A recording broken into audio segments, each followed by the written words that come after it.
Maxime Switek. Les malades atteints de la DMLA, la dégénérescence maculaire liée à l'âge, vont bientôt pouvoir utiliser un nouveau médicament. Il s'appelle l'Avastin qui sert pour le moment à lutter contre le cancer. Bonjour Dr Kierzek. Bonjour Maxime. On rappelle ce qu'est d'abord la DMLA, donc je le redis, la dégénérescence maculaire liée à l'âge. Qui est touché ?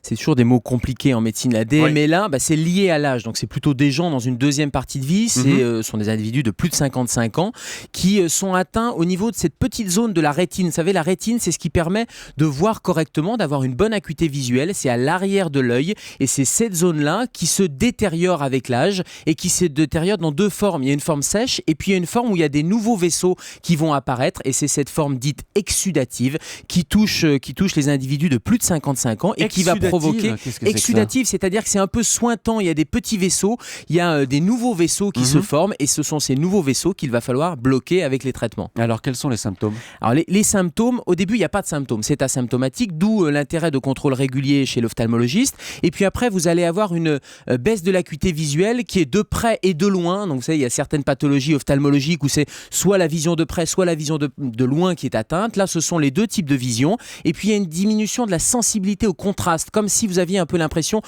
vous manquiez de lumière. Et puis il y a un bon test que vous pouvez faire. Il y avait un certain nombre de tests qui étaient de spots publicitaires avec, c'est ce qu'on appelle la grille d'Amsler, A-M-S-L-E-R. Vous allez sur internet et vous allez regarder la déformation des lignes. Vous ne voyez plus les lignes qui sont déformées. C'est un test de dépistage pour la DMLA. Et au final, il y a une tache centrale. Vous voyez une petite tache noire au milieu de la vision. Comment ça se soigne aujourd'hui ?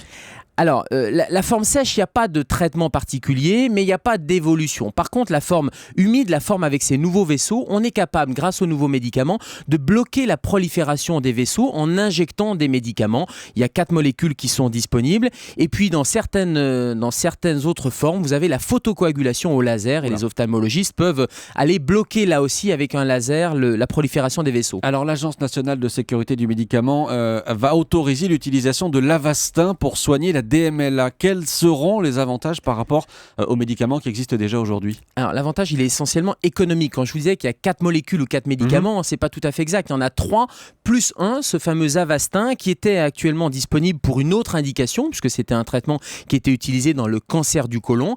Le gros avantage, il est économique, puisque le Lucentis, le coût de l'injection, c'est 900 € et l'Avastin est beaucoup moins cher, puisqu'il est de l'ordre de 30 à 50 €. Donc on voit le gain substantiel sur un poste pour l'assurance maladie qui est important. Le traitement de la DMLA, c'est plus de 400 millions d'euros par an. Donc on imagine une économie substantielle à la clé. Sauf que l'Avastin, au départ, il est fait pour soigner le cancer. Il est utilisé pour le cancer colorectal, le cancer du côlon dans sa forme métastatique.